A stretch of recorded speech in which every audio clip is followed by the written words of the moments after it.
Hello, everyone, and welcome to Functional Fertility, the podcast designed to demystify your hormones, up-level your lifestyle, and supercharge your fertility potential.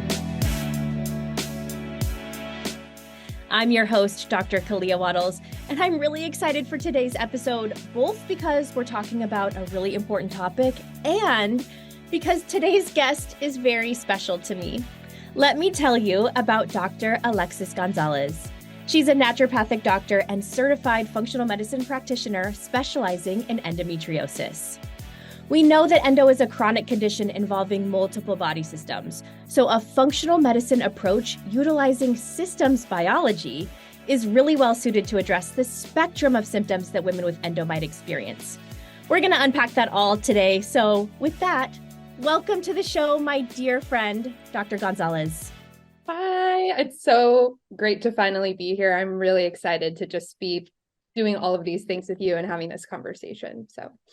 Well, we have to start today's episode with a little bit of a story time because you and I actually have an origin story in our friendship as co-clinicians that actually involves endometriosis specifically. So didn't warn you I was going to do this, but I have to share a little bit of a story if it's okay. Of course. So a couple years ago, I was working in an integrated health clinic here in the Seattle area, and Lexi joined the team. Shout out to our friends at Vita Integrated Health. That's where this origin story took place. And so we were working in this primary care clinic, and I was getting ready to depart and head into a new role. And so Lexi started seeing patients with me so that I could introduce them. And the plan was that I was going to transfer care of my patients to her. And Lexi, I think at this point in your career, you were like trying to figure out what you loved and what your clinical interest would be. So this was a great opportunity. We knew you loved women's health, but figuring out what that meant for you. So the very first patient that we see together is someone that I will never forget. And I don't even know if you will remember this, but it'll probably come back.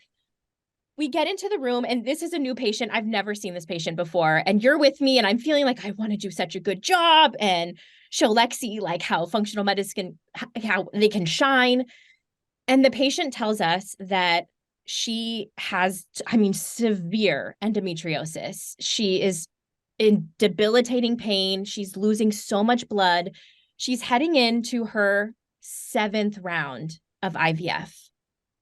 And then she tells us the bleeding is so severe and her quality of life is so affected that she's decided with her care team, if this cycle doesn't work, she's going to have a hysterectomy. And it's like this or nothing. Obviously, stakes are so high. So we say, okay, we definitely want to help you. When is your frozen embryo transfer? And she said, it's in 4 weeks. Whew, deep breath, right? Because 4 weeks, yeah, we'll work with that. But typically we're having a timeline of 3 months, 6 months. And obviously the stakes are incredibly loaded. She's been through so much already. She has her plan on lockdown with her reproductive endocrinologist. So we don't want to mess anything up. Like we don't want to do anything that's going to jeopardize this treatment. And so this toolbox that we normally have at our disposal, that's lifestyle and supplements and botanicals and all these things, we're pretty much feeling comfortable with lifestyle at this point, right? And I remember she asked us to do some labs. And so we did some lab work. And I remember her high sensitivity C-reactive protein, which we like to see below 1. It's a marker of chronic inflammation. This thing comes back like 12. Really severe insulin resistance. So we call in every lifestyle change that we can think of. We had her on a low glycemic, anti-inflammatory diet. I remember she would like work late at night. And so we had her get into bed before 11 o'clock, super dark room, meditation, got her into acupuncture. I mean, all of the things that we felt safe that we could bring on at this point in her journey. And so we waited, the 4 weeks came, she did her transfer. And I remember I was on vacation with my family and I saw the portal message come through with her name on it. And I was so scared to open it because we were invested at this point. Like we were riding the roller coaster with her. And I was scared because I was on vacation and I just knew that I was going to be affected either way. Right? Yeah. And I remember opening that message and seeing her positive pregnancy test, which she had never had before, and just sobbing on vacation because of everything that she had been through and because of the way that it brought you and I so, so much closer to work through that with her. It just felt so magical and so special. And then when she heard her baby's heartbeat and it was a healthy pregnancy, like I will never forget that patient. And it's the first patient we saw together. And then you went on to find this love for treating endometriosis. It was meant to be. I remember the room we were in, and yeah, I remember watching you and just being like, okay, that is the path. I see it. And were lighting it so clearly for me. And I just always appreciate that from you. So amazingly special. And since then, you have now this personal story with endometriosis that added this layer onto why you feel so passionate and care so much about that. So tell us a little bit, now that I've told this whole tale of our origin, tell us a little bit about your personal experience with endometriosis and why your clinical practice has made a shift to focus on this almost exclusively. Yeah, it really started with, I had a really intense bout of pelvic pain that was extremely uncharacteristic. I had never had it before. I had, looking back on it, I think hindsight is 2020. I'd always had this really severe period symptoms or something that was related, but like everybody else was just told that was just part of my cycle, and that there's things that you can take to manage cramps versus acne versus bloating versus making it your cycle regular, right? All of those things. And went in for an ultrasound, and they found an endometrioma. And to be quite honest, I didn't even realize how severe it was until I went to go meet with an endosurgeon and had a consultation. And the fact that the surgery consult, which thank goodness for my primary care provider, who sent out the surgical referral right away, there was a really quick conversation about how quickly that would affect my ovaries. I had an insurance that did not cover a surgeon that I wanted to see, that also aligned with my goals of protecting my ovary for future fertility goals. I was in the middle of residency, so I couldn't really take time off to really recover. And I was also making a residency salary. So paying for anything out of pocket was completely out of the picture. Yeah. So suddenly I was thrust into this situation where I couldn't get surgery. I had a new diagnosis, and really my only options were hormones. So a very similar situation that patients with endometriosis face. And I essentially tried to find a doctor that could manage a lot of my symptoms. We're very lucky that I think we have a lot of connections in the functional medicine world that could kind of give me tips. And I was able to really manage my condition and have been able to since then. And there's been several factors in my life that have prevented me from getting surgery, such as taking care of my father. And I felt really passionate about giving people options, because more often than not, people are faced with the situation of not being able to get surgery, or not being able to get surgery from the surgeon that they know will do the best job for the best outcome. And so there became a really apparent gap for functional medicine and team care and a multidisciplinary care team. And so kind of really took that as a really clear sign, matched with our experience at Vita as well, that this was really my calling. And it's been really an amazing path since then, just to really niche and specialize and really say, I actually specialize in endometriosis. It's not just all women's health issues. This is really my sole focus, because I really feel like that's what this condition really deserves. Yeah, I have to agree. Endometriosis deserves specialty care. And even I obviously consider myself to be a fertility expert or a fertility specialist. And still, when I have patients that have endometriosis, I want to send them to you, because there's such specific considerations. And I know we'll talk about this, but you've just learned so much about the timeline of treatment and who's a good candidate for surgery and how you can prepare and what that means for your fertility. And so I do think that this is very much deserving of specialty care. And functional medicine, obviously, we have a shared love of functional medicine, but it's really well suited to support endometriosis, right? Because we know that this is a condition with effects across several organ systems, body systems. And that's what functional medicine is designed to do, is to understand how all of those areas are working together. Yeah, I couldn't agree with you more. And we've had multiple conversations about this, about I feel very lucky to have a lot of mentors, you included, in that, we've been able to just discuss a lot of cases and really use our functional medicine knowledge in a really practical way to actually get people the results that they're trying to get with their health goals.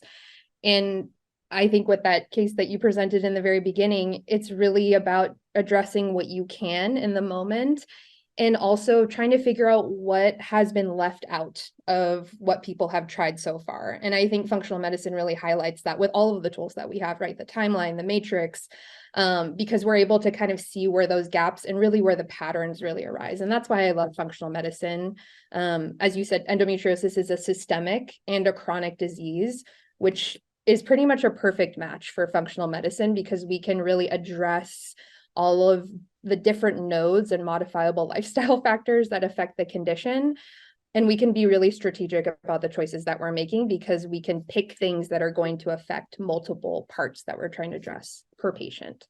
Yeah, absolutely. And the case I talked about earlier obviously highlighted lifestyle medicine, behavior change, because that's what we had available to us. But in the whole grand scheme of things, there's so many therapeutic options that we have. And I'm really excited to talk to you about that. But I want to focus on the matrix because you mentioned the matrix. I have a great love of the matrix, as listeners probably know. And if that term is new to you, in functional medicine, we use a tool that's called the functional medicine matrix that essentially acts as a map of your body system. So, looking at things like our gut health, our immune system, inflammation, the way our cells make energy, the way we engage with toxins, every body system you can think of. And endometriosis, as we've said, has touch points in so many systems. And I wanted to get into that a little bit. And of course, I'm going to start with gut health because that's what so many of us love to talk about and hear about. Will you describe to us a little bit how endometriosis and the health of our gut might be related? Yeah, I feel like with every part of the matrix, endometriosis really has a bi-directional relationship, right? Yes. That's my perspective. Because really there may be a biochemical process that's happening at that node, right? That may be impacting other parts that can contribute to endometriosis. An example that I can think of is if your gut microbiome is imbalanced, if you are doing heavy NSAID use and that's impacting your ability to absorb nutrients, if you are on opioids, right, that can also impact your gut health, right? All of these factors that go around managing endometriosis can affect gut health, which then can significantly negatively impact endometriosis. On the flip side, if you have lesions on your bowel or you have lesions that are affecting the motility of your gut, that are affecting, your relationship with food, that can also affect your digestive capabilities. And so it's a really, as with anything with endometriosis, it's really tricky because it's kind of this chicken or the egg process, but those would be kind of my main points around digestion. And I think to hit your point home about digestion is it's really a gateway for all of the other nodes of the matrix is I think a shared perspective that we have. Because if your gut is not at its optimal functioning, you're letting things into your body that aren't supposed to be there, which is causing all these processes like inflammatory responses, oxidative stress, food sensitivities, hormonal imbalances, which can be really easily addressed once we really get your gut in a good foundational place. I think this is so important because I've even seen, I think you say this explicitly, like if you have been diagnosed with IBS at some point in your life, but you also have heavy bleeding, menstrual cramps, like bad PMS, we should probably investigate if you actually have endometriosis. Yeah. And I think that's really a perspective that we have about healthcare and functional medicine has too, is the diagnosis is really a blip in your health journey, right? The IBS diagnosis should just be a way for you to get the care that you need and really open up some doors about where we can guide your treatment. Same thing with endometriosis. And it's really interesting because patients with IBS will say, I've tried everything and nothing's really helping. Well, it's probably because you have something going on with endometriosis that's impacting your gut.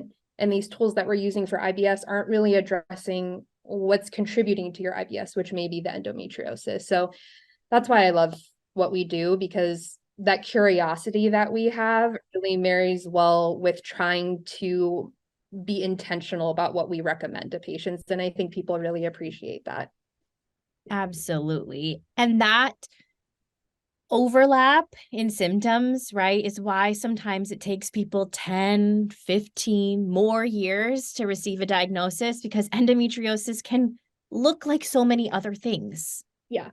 And I think this also highlights the less talked about benefit of a multidisciplinary team and really having a thorough care team, because even though it's more work on the doctor, those back conversations between your primary care specialist, your surgeon, your specialist, that's really what's going to lead to the greatest outcomes for your health goals. Because I think you and I also, we love talking to specialists and telling them, this is our plan. What are you thinking? How can we work together towards the same shared goal? And more often than not, specialists are really happy to talk to us because we're able to manage a lot of the things that they simply just don't have the capacity to do in their office, right? Or it's a little bit out of their wheelhouse. And gastroenterologists are a great example of that in regards to endometriosis management. The collaborative care team, the patient really benefits when we work together. So that's a perfect model. Looking kind of around the matrix, we can also touch on, this actually falls into a couple, inflammation, our transport system also, and that's insulin resistance. Yeah. And I mentioned the patient that we saw together at the beginning of this episode had some pretty severe insulin resistance. And I thought it would be helpful if you would talk our listeners through the mechanism by which insulin resistance can actually make symptoms of endometriosis worse. Yeah. So I think, insulin resistance can be the bottom of the steps that we're thinking of that can contribute to what I suspect would be estrogen dominance, or estrogen being the main hormone around that's kind of its main tie to endometriosis. But we also want to think, again, with this bidirectional relationship, is why is the insulin resistance happening?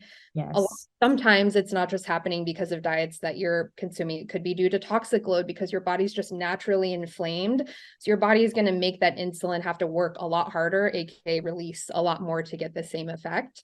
The other thing is, the individual lesions of endometriosis also create their own inflammatory markers. So they are contributing inadvertently to this inflammatory environment, which is kind of worsening the cycle because it's also contributing to insulin resistance.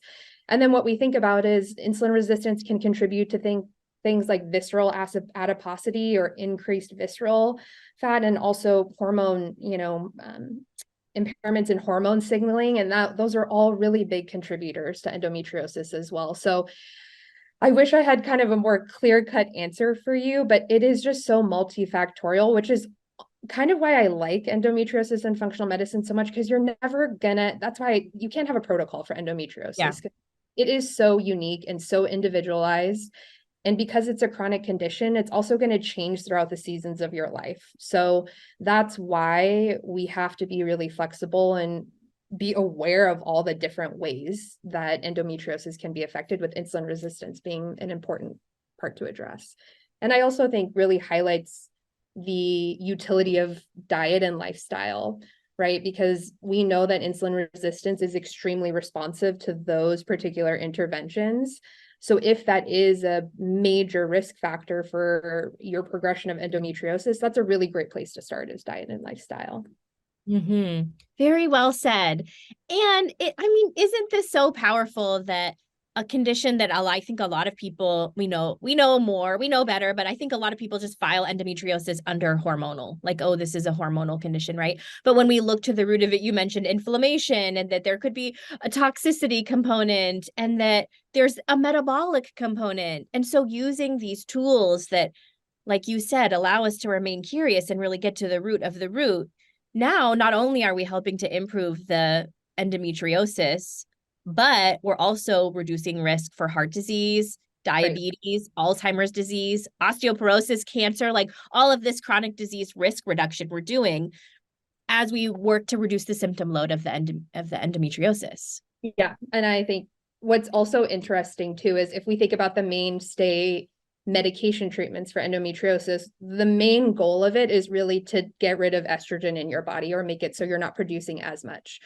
And when we look at what the primary outcomes are for those medications, it's really pain reduction. But we know that there's a lot of patients with endo that don't really have pain as their main symptom. It can be asymptomatic. It could just manifest as, challenges with fertility. And then how do we align these medications that are used to manage endometriosis that work in completely opposite ways of the goals that we're trying to get with fertility? So it's extremely complicated. And I think there's so much more to it. I feel like we could talk about this we could do a whole separate talk on each node of the matrix for fertility and endometriosis, because there's so much to talk about.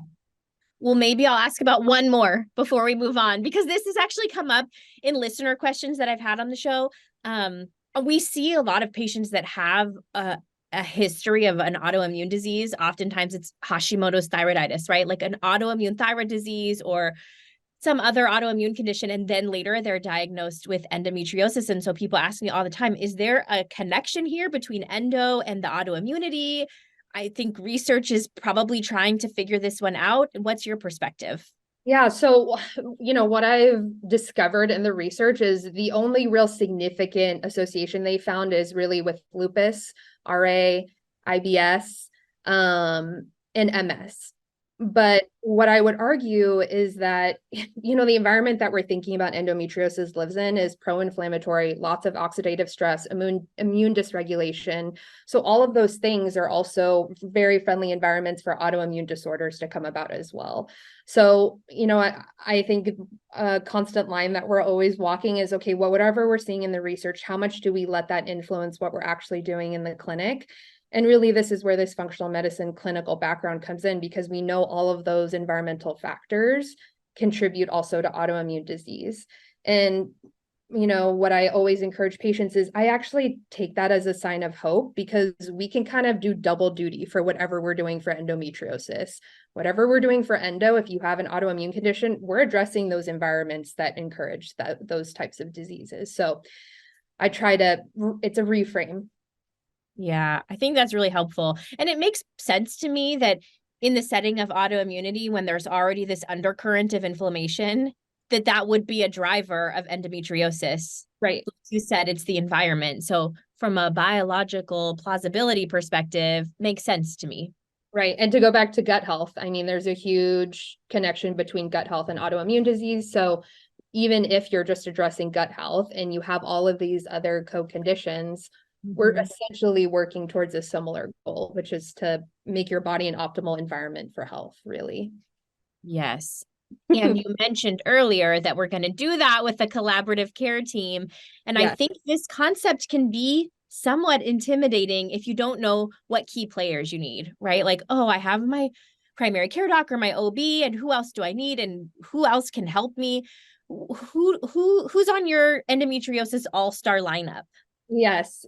I'm obviously super biased, but I think you need a functional medicine or naturopathic doctor.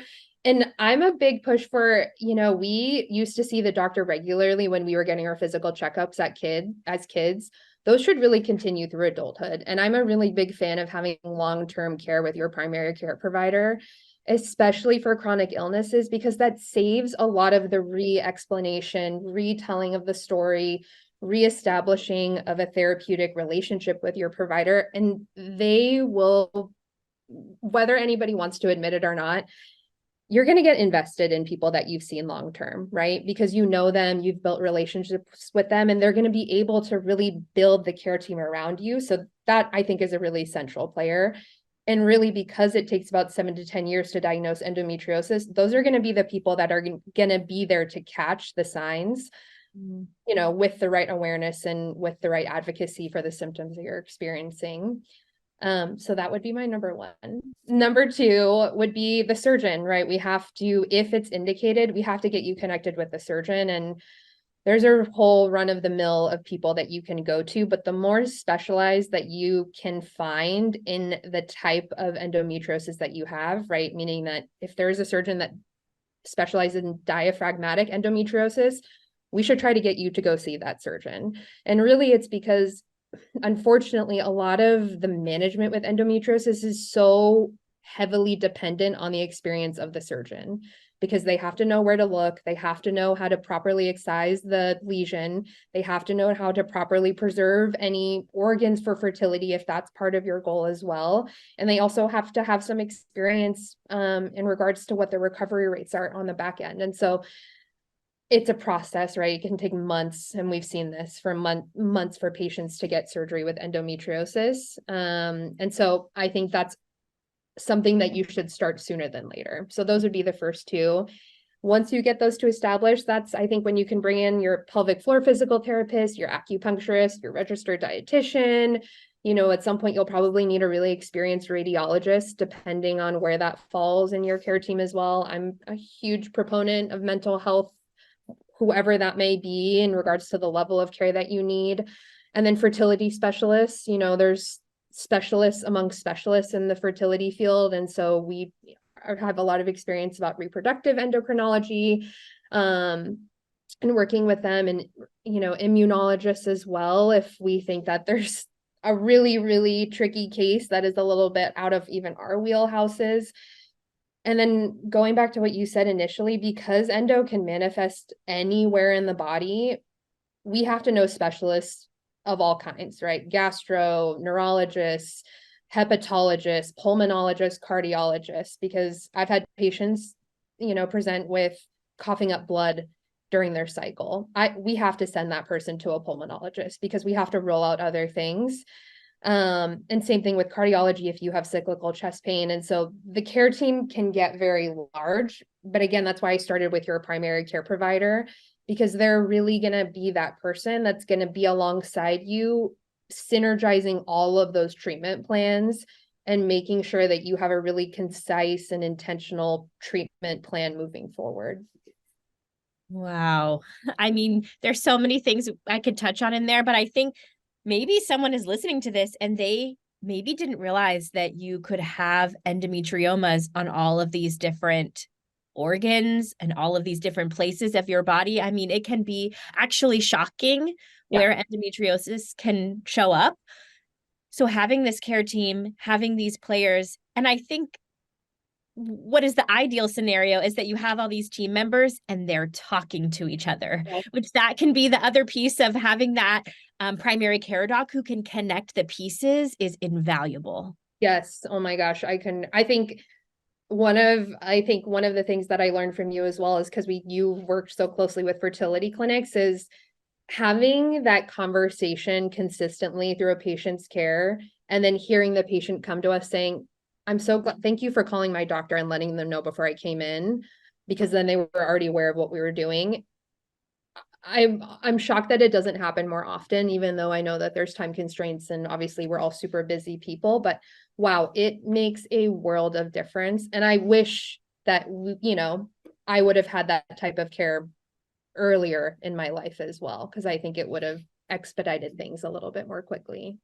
Right. And we've talked about this before, that I think sometimes when you're in, if you're in a visit and you have news that is maybe a little bit shocking or surprising or just overwhelming, it's hard to absorb the choices that you're offered or the treatment pathways that are available to you when you're in the moment. So having those practitioners who can cover that information, can help you make informed decisions, I think is so empowering. And I want to talk a little bit about the surgery path, because like you said, a lot of patients with endo, they want to preserve their fertility and they know that they need to have treatment because their symptoms are severe, but ultimately their goal is to have children. So will you talk us through a little bit of a timeline? Because questions come through sometimes about, do I do my excision surgery before or after I want to do something like egg freezing, or I want to go through IVF? So tell us your perspective on that time. Yeah, it really depends, right? It depends a lot on timeline. It depends on the severity of your disease. It depends on the type of endometriosis you have. So just to kind of start off really simply and kind of give some simple takeaways, the general rule of thumb that I have is we have to figure out what your goals are. If you're trying to get pregnant really quickly, then that's going to change a lot of things, right? We might not do surgery right away if pregnancy is the priority at this point. In regards to egg freezing in particular, that's a really tricky one, right? So in regards to endometriosis outside of the ovaries, I think egg freezing, as long as we are doing, the typical support for ovarian health that we would do in preparation for anyone doing egg freezing, that is a really great place to start. But according to the research, surgery and removing endometriomas can really significantly affect the environment of the eggs that would be prepared for egg freezing. Now, what's interesting is it doesn't necessarily affect live birth rates of the people that end up thawing those eggs and giving birth later on in years down the line. However, you think about how many eggs you get per egg freezing cycle. Even if you were to have, let's say, a cystectomy, have your egg freezing cycle, you get however many eggs. What is the environment of the remaining eggs, right, in the ovary that has been surgically excised? And there's a lot of differentiating factors. I'd say the biggest thing that I always want patients to be aware of, right, because you have access to your imaging records, if you see an endometrioma that's larger than about 3 to 4 centimeters, that is something that requires a little bit of a more expedited referral to surgery, because the size really does matter. You're starting to cut off nutrients. As you know, we talk all the time about blood supply to the ovaries. And when you have something that's kind of, you can think of it like a balloon, when you have that cyst in there that's taking up a lot of space and causing things to constrict and not get as good much as blood flow, that's going to really impact the health of the ovaries. And that's happening on a daily basis, right? The other thing that I like to say is, if you're going to do a laparoscopy, go ahead and try to do the operative versus just the diagnostic. If they're going to go in and take a look, you might as well get a surgeon that's going to be able to remove those lesions, because even though it's termed a minimally invasive surgery, that does not mean minimal risk. It just means that the lesion that they put the tools in is pretty small, but they're still doing an exploration mission in your abdomen, to put it quite frankly. They're lifting up organs, they're looking behind tissues, as they should, to find lesions, and they're removing tissue. So that would be my other recommendation. And then I'm a big fan of excision versus ablation. I think if you have the tissue there, let's get it out instead of, having a chance of leaving some tissue there. And then something that I always counsel patients on is recurrence is really high with endometriosis, which is due to a lot of factors. One of the main ones being that the surgeon just may not find every lesion that's in your body during that one surgery, which is not always the fault of the surgeon, because they're really tough to find. If you look at any of the videos on surgery for endometriosis, you can tell that it requires a lot of specialty. And so that's always something to educate women on their fertility journey, because the recurrence may impact how motivated they are to get surgery. And then the other thing is, if you're really in pain and it's really affecting your daily life, I don't know a single woman that's going to want to try to conceive in that environment. So if that's the case, then we prioritize your well-being and we prioritize getting you feeling better, so you can even be in the right emotional state to be aroused to try to conceive, right? And so those are all the conversation topics that I like to have with patients around surgery and fertility. And then there's a million more, but it's really patient specific. But those would be the big highlights that I would say. This is exactly why someone needs an endo specialist to walk them through everything that you just said, because even as a primary care doc, I don't know these stats. I don't know all of these expert pro tips. This is why you need someone on your care team who's an advocate, who's knowledgeable, who has a specialty in endometriosis. Yeah, I know. I completely agree. And I also want to just do a plug, because we are also healthcare practitioners. I'm totally have had experience personally and professionally with medical gaslighting. But I also want to do a plug that doctors are humans too, right? We are working within a really tight system with really short patient visit times, with, lots of people on our schedule, which is no excuse to not get the care that you deserve. But I think this is just a really great opportunity for your primary care provider and patient advocacy, because I always tell patients, schedule another follow-up visit with that specialist, because we have questions. And if they need separate time to answer those questions, then let's schedule that time to ask those questions, because really that is part of the due diligence as the doctors. You should be discussing a risk benefit, or having a discussion about risk benefits about anything that you're recommending: supplements, diet, medication, definitely surgery. Definitely surgery. Yeah. Surgery. Well, you mentioned one reason why someone might pursue surgery or might expedite their timeline of pursuing surgery is because they're in so much pain. Yeah. And so I'm hoping you'll share with us some of your favorite strategies. I know you have some go-tos that have been really effective in your patients. What are some things you're bringing on when you need to treat pain? Yeah, it depends, as with I feel like I'm going to say that a million times because I can think of, the patients that I've seen and it's different every single time that I've done some type of protocol, but I always think about why is the pain happening, right? Typically, it's usually due to lots of inflammation going on in the body that's then making your nervous system really hyperactive or really sensitive to any type of stimuli, little movements.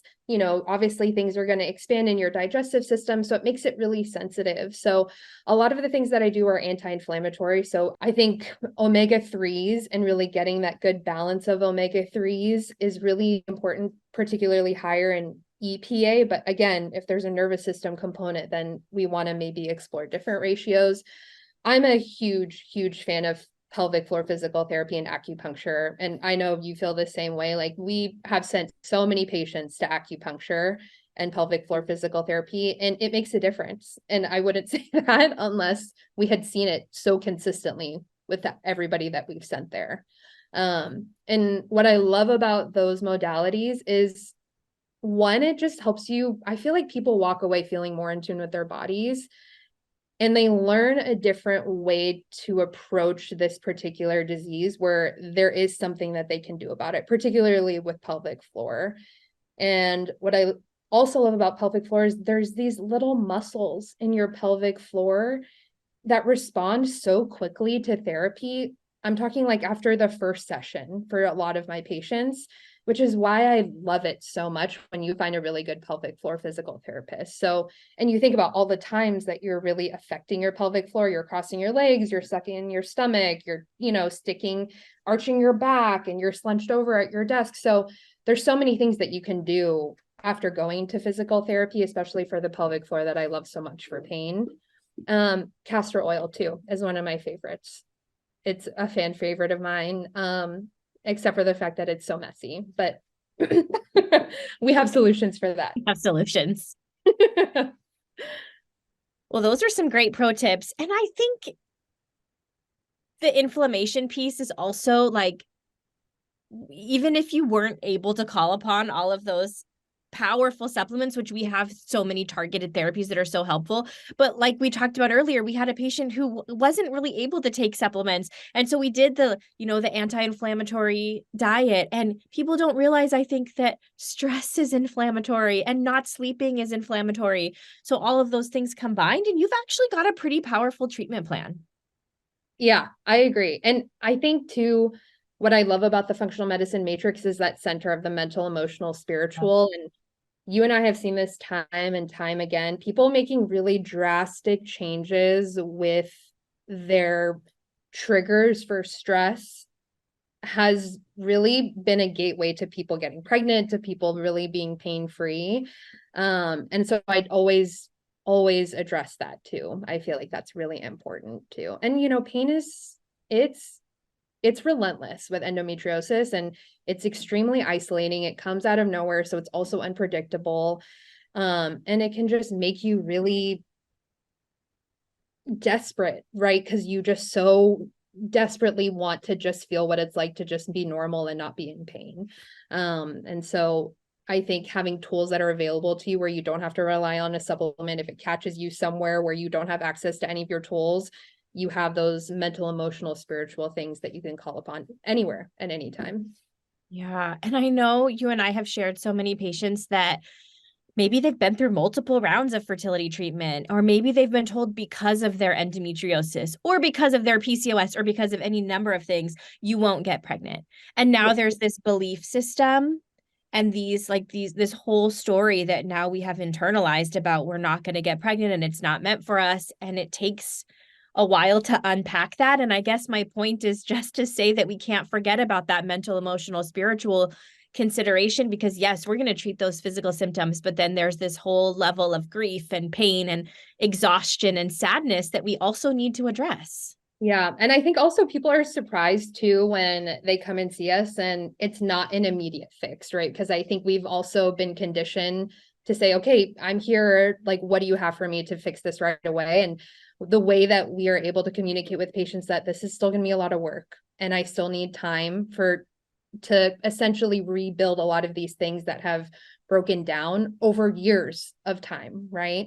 And that is, I feel like always I feel you and I are always really good about leaving a lot of space for that conversation because it's warranted to give people this space to really accept that and face that it's going to take some time. And it's hard. Those are hard conversations, especially for patients who want to conceive last week. Yeah. It's hard. Yeah. And they've invested a lot of time and they're on a tight deadline. And there's the stress, right, of all the expectations that are set of them investing so much in their health. And right, both of these are invisible conditions that people don't necessarily see that they're experiencing. And so you and I are sometimes the only people that they're able to talk that freely with. And yeah, it's really important to address. Well, I'm sure that there are listeners who are right now thinking, like, maybe they suspect that they have endometriosis and they're not exactly sure what to do next or what the next step is. Maybe they've never talked to anyone about this before. Before we close out today, will you speak to those listeners and let them know what phone call they should make tomorrow, who they should go, who they should talk to? Yeah, I think if you don't have a primary care provider or a functional medicine provider, I would find one ASAP. Obviously you're in Washington and I'm in California.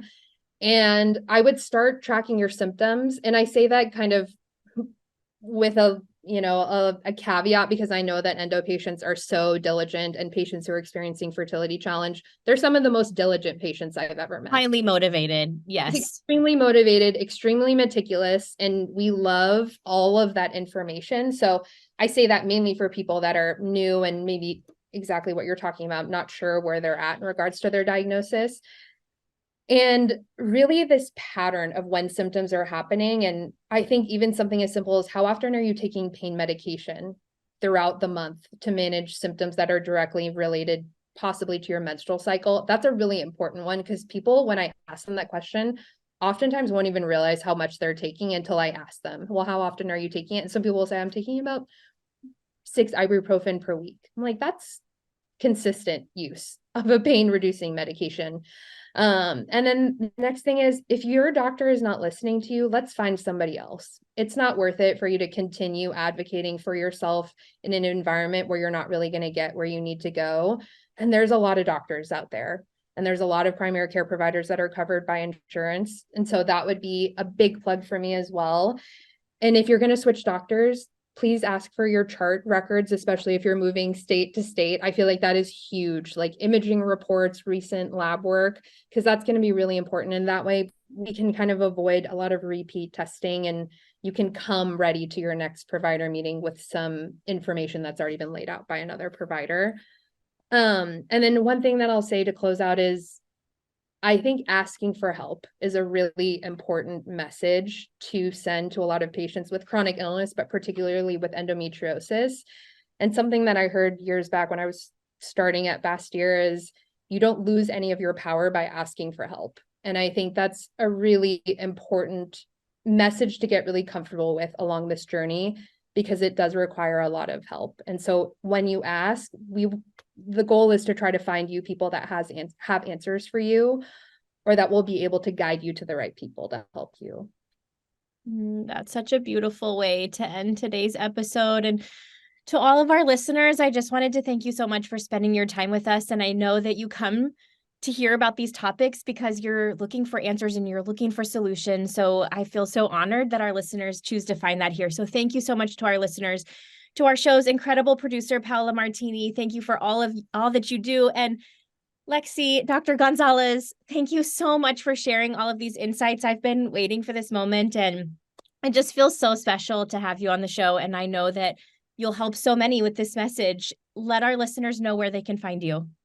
You can find me on Instagram. It's Dr. Alexis Gonzales. My website is super easy too. It's just my name, dralexisgonzales.com. And I just wanted to thank you too. You have been just literally the biggest light on my journey in healthcare. And I'm constantly inspired by you. And yeah, I just feel really grateful to be on this podcast with you. It's been a long time. I feel like we've been talking about it for a month. So I'm so happy that it's coming to fruition. We have the dream team. Thank you so much. Enjoy this episode, everyone. We'll see you next time. Did you love this episode and want to hear more? Head over to drkaleawattles.com/podcast, where you can find more episodes on all things fertility.